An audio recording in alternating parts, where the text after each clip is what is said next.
Ini menarik banget, smartphone high-end flagship dari brand Android nomor 1 di Jepang akhirnya masuk ke Indonesia ya guys ya. Namanya adalah Xiaomi Aquos R7s. Seperti yang kalian tahu, belakangan ini flagship high-end emang lagi sepi karena emang ada beberapa hal yang ngebuat mereka emang susah masuk ke Indonesia. Tapi tanggal 26 Juli kemarin, gue cukup kaget karena di sana ternyata Xiaomi announce kalau mereka bawa salah satu HP terkuatnya ke Indonesia. Dan serunya lagi, HP-nya juga bawa sesuatu yang beda dibandingkan dengan yang lain, yaitu adalah kamera one-in sensor. Dan itu beneran langsung buat gue penasaran, karena di saat yang lain itu trennya masih besar-besaran megapiksel, HP ini justru coba compete dengan ukuran sensor yang lebih besar, yang kemungkinan bisa jadi tren baru juga, terutama di kamera smartphone ke depannya. Dan gara-gara itu akhirnya gue tertarik untuk cobain, dan kali ini gue mau coba bahas kira-kira kalau dipakai in real life kualitasnya seperti apa nih Xiaomi Aquos R7s.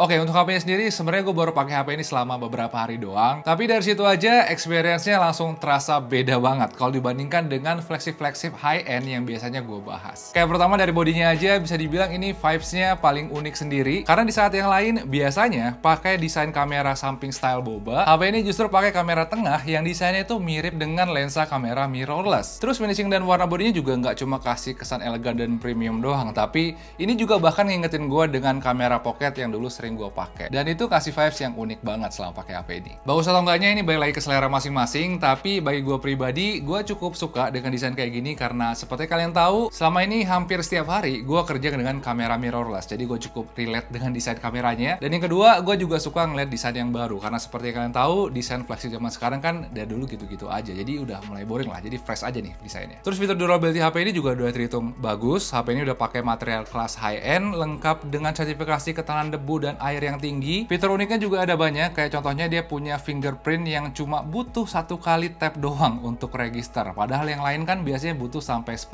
atau belasan kali untuk registrasi fingerprintnya. Tapi fitur yang paling unik kalau dibandingkan dengan high-end flagship yang lain, HP ini tuh masih punya micro SD card dan juga jack audio. Karena ini smartphone yang memang kuat di kamera, dua fitur itu jadi penting. Soalnya itu ngebuat kita jadi lebih mudah kalau mau pasang mic eksternal ke HP ini. Dan kita juga bisa dapat penyimpanan ekstra untuk nampung video atau foto yang kita ambil ke depannya. Jadi ini dua fitur yang nice banget untuk tipe-tipe smartphone seperti ini. Terus nggak cuma dari body, layar HP ini juga terhitung unik guys. Speknya sendiri udah pasti level high-end, tapi ada beberapa hal yang unik di sini, kayak contohnya layar HP ini dikasih resolusi yang sedikit lebih tinggi, DWUX GA+.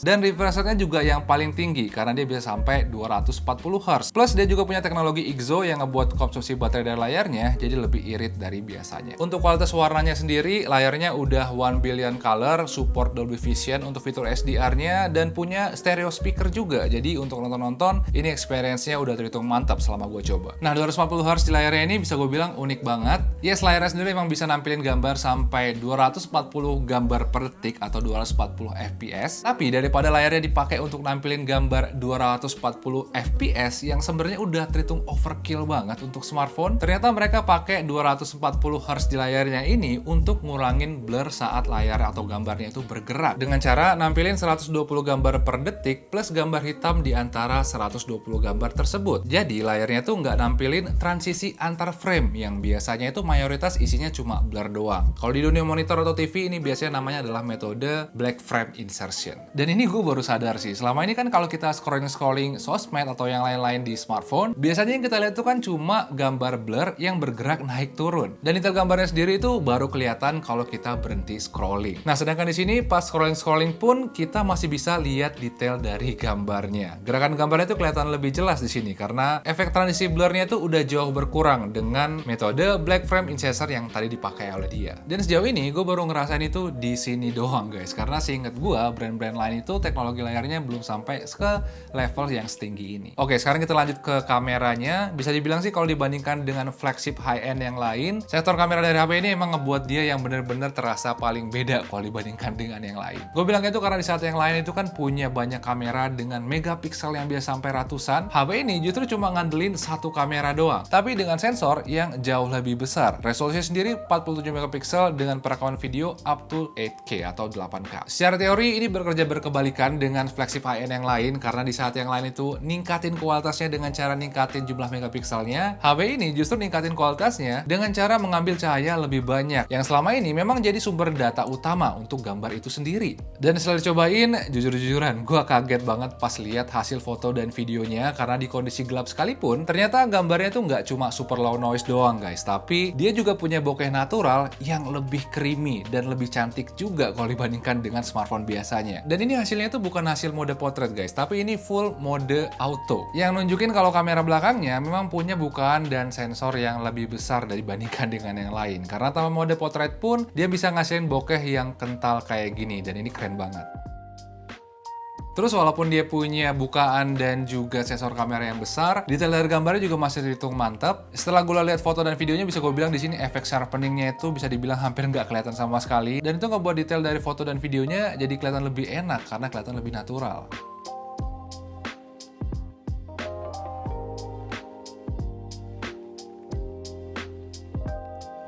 Nah, untuk warnanya sendiri, walaupun HDR-nya ini kadang itu suka underexpose, karakter warna foto dan videonya terhitung netral. Jadi kalau mau diterangin atau mau dikasih LUTs, bisa dibilang karakter warnanya sih ini udah terhitung aman banget.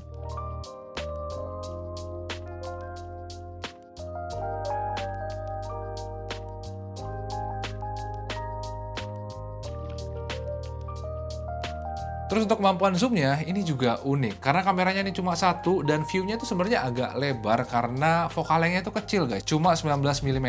Tapi ternyata pas dicobain sampai 2 kali zoom pun ini detailnya ternyata masih oke banget. Memang hasilnya itu nggak setajam kamera telefoto khusus 2 kali zoom, tapi perbedaannya bisa gue bilang sih nggak terlalu jauh dan masih enak untuk dilihat.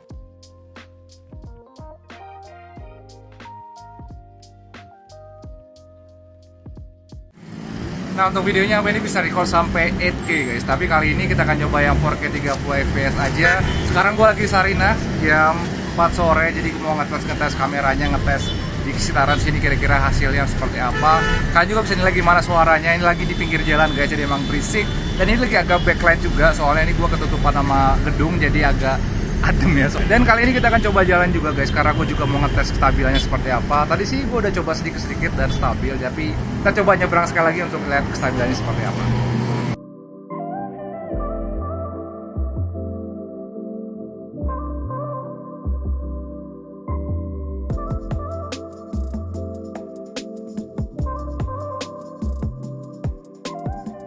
Oke, ini contoh video malamnya guys. Sekarang jam 9 malam, gue masih di Sarinah nyari hunting-hunting foto dan video pakai Xiaomi R7X. Tadi juga gue udah bandingin dengan HP-HP yang pakai prosesor sama, tapi lensanya tuh beda guys. Lensanya 50 megapiksel Sony IMX766, dan tadi gue lihat tuh perbedaannya cukup jauh. Gimana kalau yang 1 inch ini detailnya tuh lebih kuat dan bokehnya tuh lebih terasa, sedangkan yang 766 itu dia agak pecah gambarnya dan bokehnya juga nggak terlalu terasa dan juga lumayan bernoise. Mungkin contohnya kira-kira kayak gini.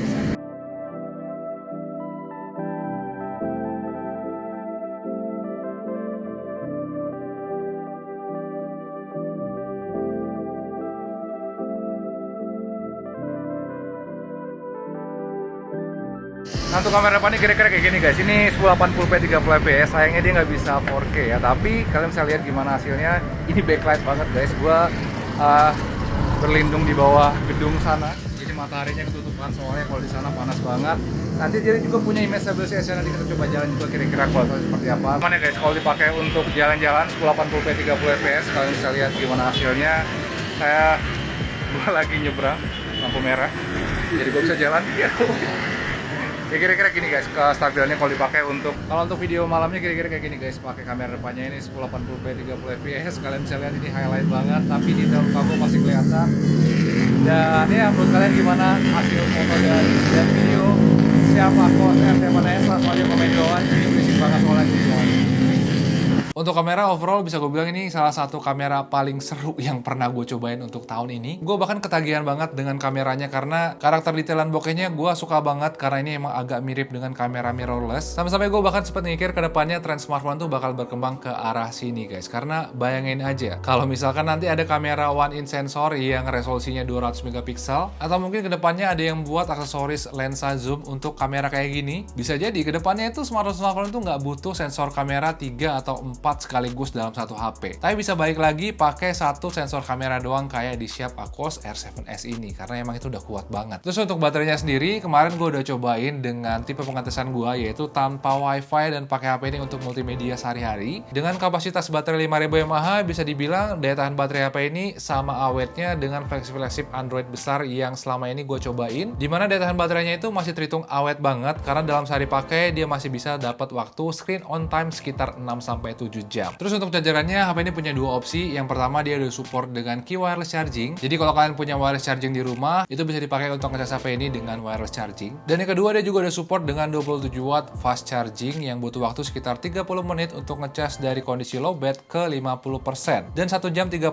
menit dari kondisi low bat ke full charge. Terakhir untuk performanya, ada beberapa hal yang membuat dia cukup beda ya. Yang pertama tuh dari UI-nya, dimana UI-nya ini tampilannya itu super simple, bahkan hampir terasa kayak vanilla Android, karena dari desain dan fiturnya memang mirip banget kayak versi vanilla Android. Terus untuk speknya sendiri, dia juga udah termasuk kelas high-end, dimana RAM-nya sendiri udah 12GB LPDDR5, storage-nya 256GB UFS 3.1 yang bisa ditambahin 1TB dari microSD card slot, dan prosesor yang dipakai juga udah kelas high-end, yaitu adalah Snapdragon 8 Gen 1. Untuk generasinya memang ini bukan yang paling baru, tapi untuk keseharian bisa gue bilang performanya terhitung sangat mantep, kayak multitasking, buat tutup aplikasi, dan kelancaran animasinya tentu aja di sini terasa gesit dan mulus. Terus kalau dipakai untuk nge-game, sama kayak HP-HP yang pakai Snapdragon 8 Gen 1 yang lain, saat dipakai untuk main game, body dari HP-nya emang terhitung agak panas. Tapi walaupun kayak gitu, performanya masih terasa kuat untuk main game, soalnya kemarin pas gue cobain main Genshin Impact di grafis tertingginya pun, HP ini masih bisa ngasilin frame rate yang cukup tinggi di kisaran 30-40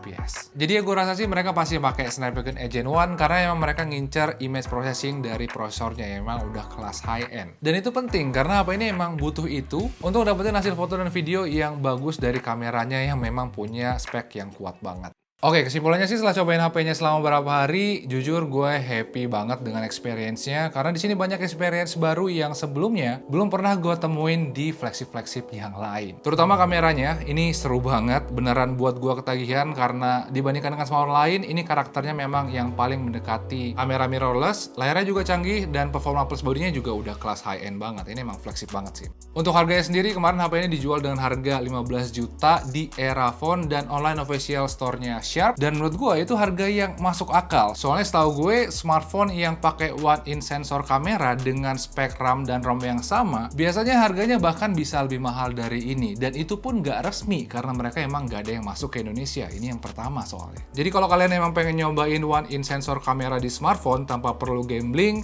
bisa dibilang ini opsi yang bagus banget karena dia memang lebih murah dan udah resmi juga karena udah official rilis di Indonesia. Kalau menurut kalian sendiri kira-kira gimana guys Sharp Aquos R7S ini? Apakah ini HP yang menarik atau gimana? Coba aja komen di bawah. Dan kalau kalian nyampe sini, jangan lupa like dan subscribe biar nanti kita bisa ketemu lagi ya guys ya di video-video gue yang berikutnya. Makasih udah nonton. Ciao.